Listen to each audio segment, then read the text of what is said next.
Chapter 12. All Tangled Up in Miss Turner's Charms. Mr. Jupiter loved Saturdays. Sometimes he went away for the weekend kayaking in the Bermuda Triangle or attending a science conference, like the one held the previous week at the Wind Passing Institute for Exotic Gases. But on most weekends, he liked to stay home and relax. One sunny Saturday in April, he rose late, putted around with his trilobite collection, played a few tunes on his digger-doo, and then sauntered downtown to the Taste of Greece for a bite of lunch. As he stepped from the restaurant, a trace of stuffed fig leaves still lingered on his lips. He bumped into Miss Turner. "Paige," he exclaimed, "I didn't expect to see you this afternoon. What a marvelous surprise." Miss Turner grinned.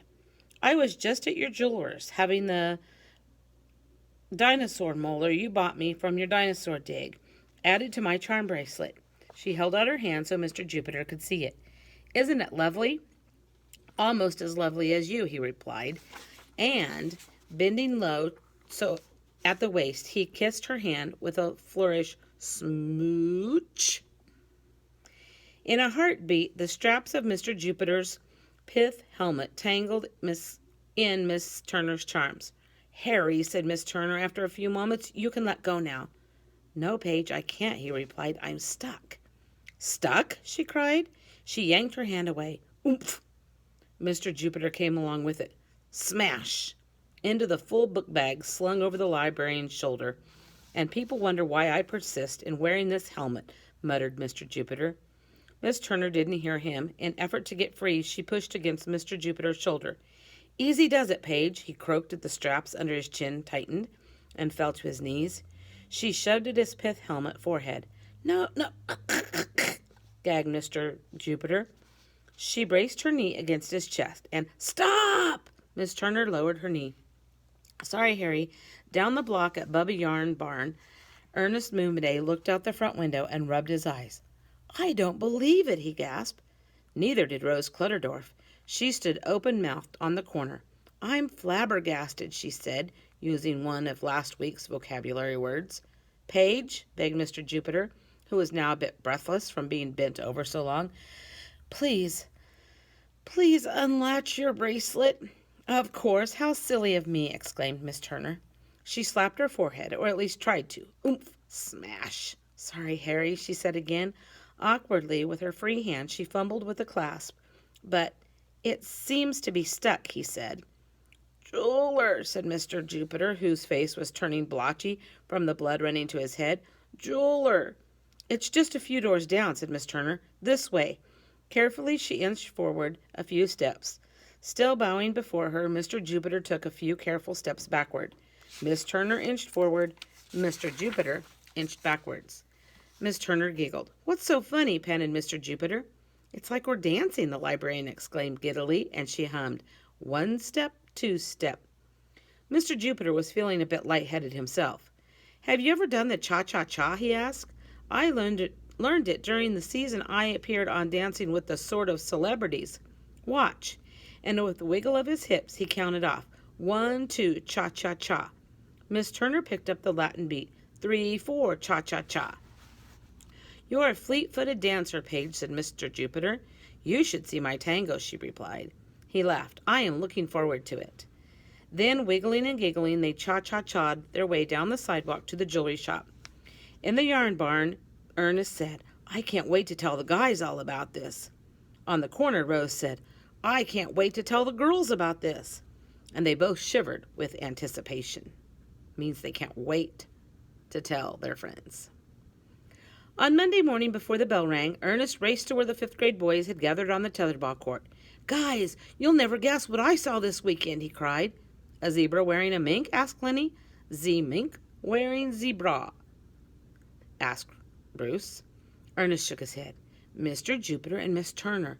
They were," he lowered his voice, "wrestling." "Wrestling?" repeated Humphrey. "Like arm wrestling?" Ernest shook his head again. "Like wrestling, he whispered. He waved the boys closer. He glanced around to make sure no teachers were within earshot. Miss Turner had Mr. Jupiter in a chin lock and wouldn't let it go. "Get serious," snorted Stanford. "There's no such thing as a chin lock." "There is too," argued Ernest. And Miss Turner can do one. I saw it with my own eyes. Lenny spoke up. I believe it. Miss Turner is a librarian, and librarians know a lot of stuff that other people don't. It's all in the book reading, asked Lenny. The others nodded. Then what happened? Asked Kimberly. Ernest lowered his voice again. She pushed him and shoved him and kneed him in the chest. No, gasped the boys. Yes, insisted Ernest. And all the time, poor Mr. Jupiter's head is snapping up and down, right and left. It was brutal. Stanford snorted again. Get serious, Miss Turner is too small to push Mr. Jupiter around. She did it, though, argued Ernest. I saw it.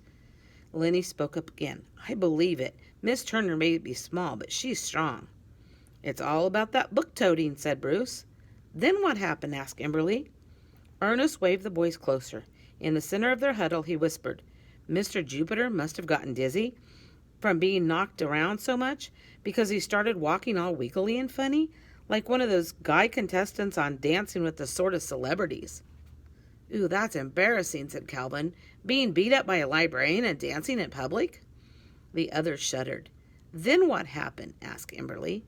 Ernest paused for effect before saying in an ominous voice, She dragged him into the jewelry store. And, prodded Kimberly, and I bought 4 skeins of recycled silk yarn and went home, said Ernest. What? You mean you didn't shadow them? You didn't tail them? You didn't do any sleuthing? I had to be home by 2, said Ernest. Ah, said Kimberly in frustration. One doesn't need to be a sleuth to figure out what happened, said Stanford with a sniff of superiority. It's obvious that Miss Turner bullied Mr. Jupiter into buying her some jewelry. Ham spoke up. Poor Mr. Jupiter. The others nodded in agreement. Maybe we should send him an encouragement card, Ham went on. My mom always sends me an encouragement card whenever bad stuff happens. One time I ate too many chocolate crullers and I threw up, and I got a card that read, Things will get better, I have a hunch, even though you lost your lunch. Lenny snickered. Yeah, our card could read, Unlike Ham, you didn't hurl. Instead, you got beaten up by a girl. Get serious, snorted Stanford. Mr. Jupiter has been through enough humiliation. He's been degraded, discontented, and mortified. And do we really want to add discomfiture? Huh? Asked Ham. Quit using next week's vocabulary words and speak English, grumbled Calvin. Stanford translated, I don't think we should let them know. The guy is already embarrassed enough. Why make it worse? The boys considered Stanford's words, and Calvin said, The brainiac is right. Let's zip our lips, throw away the keys. Melvin pretended to do that with his toes. At about the same time the boys were talking, Rose waved to the girls hanging around on the monkey bars. Yoo-hoo, ladies, I've got juicy news, called Rose. The phrase juicy news worked just like a magnet. Unable to resist its pull, the girls gathered around Rose. Start at the beginning, insisted Bernadette, flipping open her investigative reporter notebook, and tell all. Well, on Saturday morning I woke up early, began Rose. I ate a bowl of toasty oats and got dressed. Then I went to look for my shoes. The left one was missing, so I limped around the house looking under the cushions and... Hold it. What is so interesting about a missing shoe? Nothing unless you find it full of apple juice or something. But you told me to start at the beginning, so we'll just tell all the juicy parts. I don't care about your stinky shoe. Added Lil poetically, Rosie, dear Rosie, spill out the scandalous, but please delete how you limped around sandalless. Sandals are like your shoes. Oh, okay, said Rose. So I was standing on the corner of Olympia Avenue and Delphi Street when I noticed Mr. Jupiter and Miss Turner in front of the Taste of Grease. At first they were talking and acting normal, and then all of a sudden Mr. Jupiter grabbed her hand and... Rose paused again. And, urged Bernadette, and Rose's eyes twinkled. He kissed it. Ooh, squealed Ashley A and Ashley B in unison. How romantic. They swooned into each other's arms. Is there anything more? Asked Bernadette. She prepared to close her notebook. Uh-huh, said Rose. Well, urged Bernadette. Well, Mr. Jupiter wouldn't take his lips off her hand, continued Rose. She tried to get him to stop. She struggled to pull away, but he held on tight. And the whole time he was holding on, He was begging her to do something. Do what? Asked Bernadette. Rose shrugged. I was too far away to hear, but I can guess. Ashley A and Ashley B looked at each other and cried in unison. Will you marry me? They swooned into each other's arms again. Do you think it's true? Do you think Mr. Jupiter proposed? Rose nodded. A knowing smile spread across her face. Why? What do you know? Persisted Bernadette.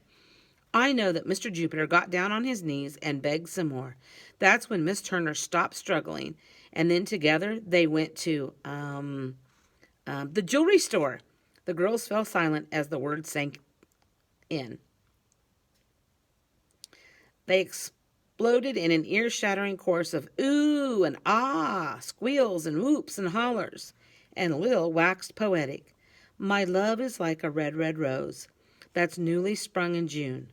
My love is like a melody that's sweetly played in tune.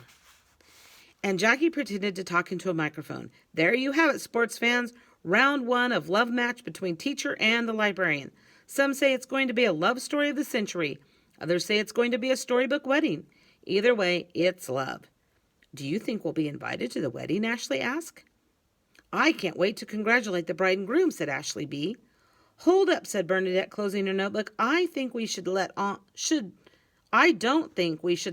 that we know. I mean, that is sort of a personal event. Maybe we should wait until they tell us. The others considered Bernadette's words, and then Rachel spoke up. She's right, said Lil. Our lips are sealed. Sealed with a kiss, added Rose. The bell rang. The 5th grade boys and girls alike filed into the classroom. Mr. Jupiter met them at the door. Good morning, class, he said. Did you all have a nice weekend? Oh, yes, answered Bernadette. It was lovely. And the girls smiled widely. Lenny said, Hey, Bruce, how do you think Mr. Jupiter's weekend went? Bruce shrugged. Beats me. All the boys blushed and lowered their eyes. Mr. Jupiter studied his students a moment. Perhaps, he finally said, I should tell you what happened to me this weekend. Oh, yes, begged the girls. Oh, no, groaned the boys. The moral of this chapter is every story has 2 sides. Every story has 2 sides. Go ahead and fill out your summary for this chapter.